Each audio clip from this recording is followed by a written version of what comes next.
Magandang araw, Bagong Pilipinas. Matagumpay na isinagawa ngayon dito sa Campo Crame ang Love for All o laboratorio, konsulta at gamot para sa lahat ng ating unang ginang ng Pilipinas na si First Lady Liza Araneta Marcos. Mas pinalawak ang serbisyong pangkalusugan at ayuda sa publiko sa pamamagitan ng programang Love for All o laboratorio, konsulta at gamot para sa lahat na pinangunahan ni First Lady Liza Araneta Marcos sa Campo Crame, katuwang ang Philippine National Police at iba't ibang ahensya ng pamahalaan.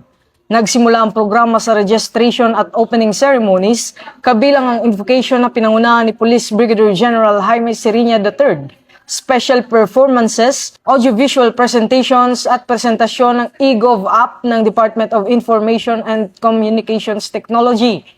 Nagbigay rin ng mensahe ng suporta sina DOH Secretary Teodoro Herbosa, DILG Secretary Juanito Victor Rimulya, Public Attorney's Office Chief Persida Ruida Acosta, Commission on Higher Education Chairperson Shirley Agrupis at San Juan City Mayor Francis Zamora bilang mga kinatawan ng iba't ibang ahensya at sektor ng pamahalaan.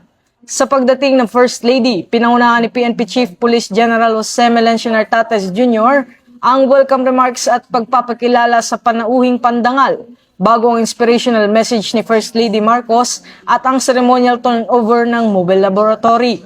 Bukod sa libreng laboratory services, konsultasyon at gamot, nakatanggap din ang mga benepisyaryo ng charity timba at tig 10 kilo ng bigas bilang dagdag na tulong sa kanilang pang-araw-araw na pangangailangan. Matatanda ang sinimulan na ang programa sa Campo Crame noong ika-28 hanggang 30 ng Abril, kung saan ang mga unang benepisyaryo ay mga pulis at kanilang mga dependents bilang bahagi ng paunang rollout ng Health Service Initiative. Nagpahayag din ng pasasalamat si Chief PNP kay First Lady at sa mga katuwang na ahensya sa patuloy na pagsuporta sa kalusugan at kapakanan ng mga pulis, kanilang pamilya at ng komunidad. Sa programang ito, malinaw ang serbisyong pangkalusugan ay dapat abot ng lahat. May dignidad, may malasakit, at walang naiiwan. For the Philippine National Police, we recognize that the strength of our organizations is rooted in the well-being of our personnel and their families. Programs like this contribute to a healthier, more accountable workforce. Thank you for leading this meaningful initiative and for placing the welfare of our people at the center of public service.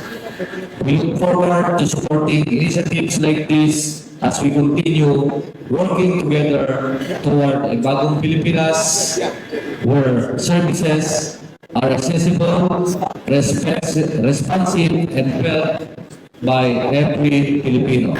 My husband, President Marcos, always says, lagi natin mahalin ang Pilipinas. Lagi natin mahalin ang Pilipinas.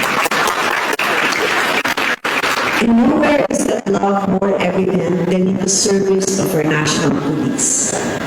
To love our country is not just something we say. We show it, you show it, in the sacrifices you make, in the duties you fulfill, and in the people you protect.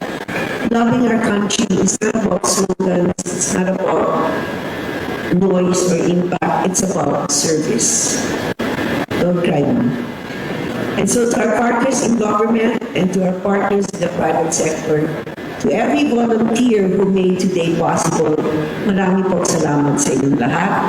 And to our men and women of the National Police, thank you for your courage, thank you for your sacrifice, and thank you for the service you give to our nation. Mabuhay po kayong lahat.